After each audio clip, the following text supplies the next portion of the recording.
You're watching America Trends. I'm Mary Burke Godwin, and man, am I excited our next guest is back. She's a friend of the show, creative director and content strategist of Strut Communications. Welcome back, Gabby Layne-Avery. Good to see you.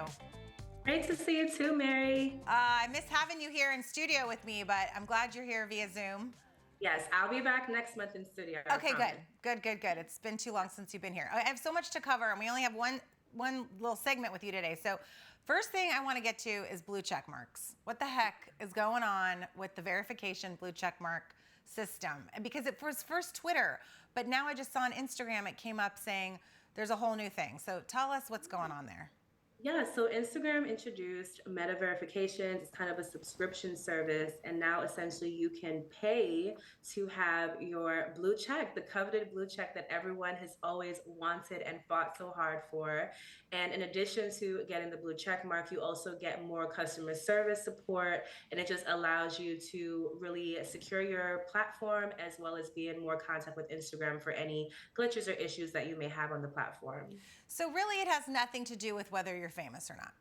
No, it does not. Now it's more of like a security of even if you're just a thought leader, an influencer, or even just a person on the internet who doesn't want their identity compromised, now you can verify that you are who you say you are, essentially. So they're just doing away with the ego part of it and saying, I got a blue check mark. And now you just, if you have the money for it. Yeah, essentially, if you have the money. I think it's about $14 a month. And what's interesting is that it's really only applicable right now to individuals. It's not really applicable to brands. So your social media handle has to be the same as your name on your license in order for you to be able to get this verification. Ah, interesting. Yeah. All right. Well, so did you do it? Are you going to do it? I haven't, because my social media handle is Strut Social with Gabby, and that's the brand that I have established over these years. And for me, it's not worth it to change that in order to have the verification. So I'm not doing it, but for those people whose names are their handles, I think it's worth a try. I think it definitely will change things. But I will say, usually when I go through my insights and I see people with check marks engage with my content, I get so excited. And now I'm like, oh, I don't know who that person is. So it's just an interesting mindset shift now. Just like you said, the ego has left. So it's kind of like, okay, we have to all rewire what the blue check means for us. Right. Well, speaking of, I want to talk about that for a minute. That's a perfect segue into my next subject. Okay, so you and I've talked about this with other people on the show, the concept of authenticity, showing up in the space, who you are, not making any qualms about it. And you are so dynamite about that. And it's one of the reasons I love you and we have you on the show. And then I just saw a post of yours recently and I clicked on it and I liked it and I read the whole thing and it was so amazing. And then you posted that a celebrity liked it. So I want to talk about this because, so this was it was entitled Ghetto Girls. And you were giving a shout out to women in the space, or Sha'Carri Richardson, and Angel Reese, who are athletes who show up in their space as exactly who they are. They make no qualms about wearing their nails a certain way, however they want to, as to who they are. And then you talked about that you used to hide your accent, right, to show up and try to fit into what society is telling you is normal. And you are now stepping into wearing head wraps and the things that are who you are. Yes. And then this post goes viral, right? Because it was like, you don't care. You're not trying to make, anybody out there feel good. You want to be you. I was shocked. But it was a perfect example. I'm just going to give you kudos here because it was a perfect example of what you tell your clients to do that you did for yourself.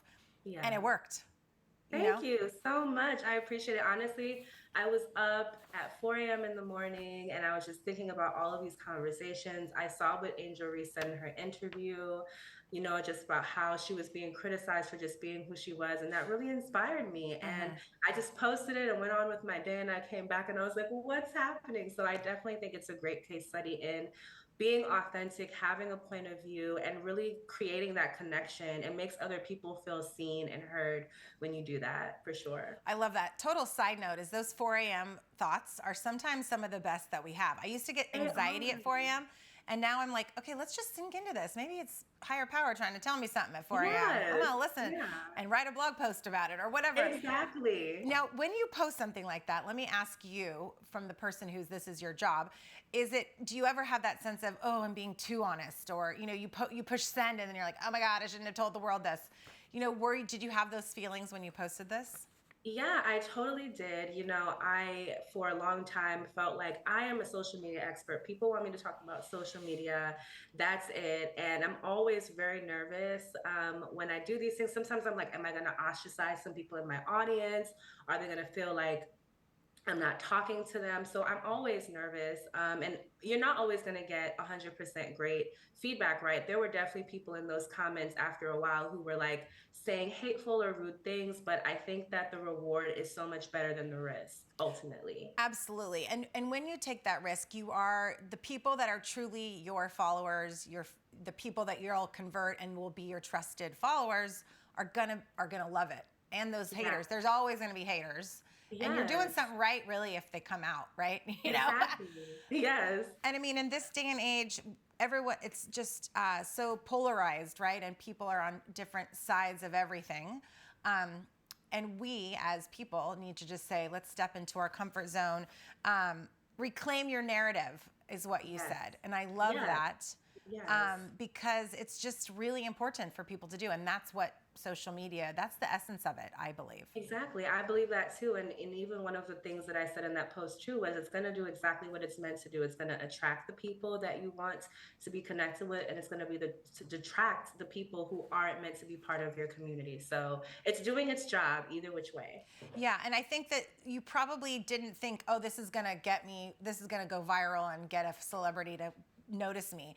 This was just No. true to who you are. And not every post needs to be this. It's just once in a Yeah. while when you have that feeling. So I think, it's a great, your own case study to show your clients how it works. Exactly, exactly. Now I can take this and be like, see, this is what happens. It builds community, it builds that trust. And sometimes it can lead to great engagement. So it's a win-win all around. And Lena Waithe, she's a great celebrity. She's the one that liked your post. So I love that. Yeah, I was so excited. Slip into her DMs and Right, yes. See, that was a blue check mark where I was like, okay, this is the one. This is the blue check that I was looking for. I guess that's the point too I wanted to make is like now how do we know that it's the real Lena Waithe, Like how do you know? Right. Because She probably had to give them her driver's license. That's probably, right.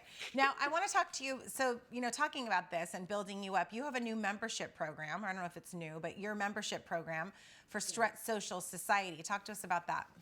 Yeah, so I think that there is a midpoint for business owners where a lot of the time when you have a startup, you have either a very small team who's supporting you with social media or it's just you doing it yourself. And sometimes you just need some support in that middle, that messy middle, where you just need help with content planning, ideation, content creation, and learning about these things yourself. I always say that when you start a business, it's great to have your hands in all of the pots and know how all of these things function so that when you do hire a team, they can take up where you left off and there's clarity in what you want from your team. And so that's what this membership is. It's for the businesses, the business owners in that messy middle, and they kind of just need a creative consultant, a content strategist, a social media strategist in their pocket who can help and guide them along the process, give them some templates, give them some support and accountability so that they can lead their strategy with true intention on social media. And so every month you get kind of like a templated content plan of different prompts, what's happening in the world that you can tap into for your content. And we have co-creation sessions where you can ask me anything. You can ask me to review things for you, help you create things, and you just have that dedicated time with me, with a group of other business owners to tackle this war of social media together. That's pretty great. So you're not actually serving as the social media manager for these companies. You're not actually creating the content or writing the copy. You're just there giving them tools, giving them guidance, and then can oversee stuff or give maybe tips and tricks here and there. Exactly. It's just kind That's of like, genius. again, like a creative consultant in your pocket. When you need me, I'm there to support you, to help you. But you're also leading your own social media strategy. So it's a good little middle.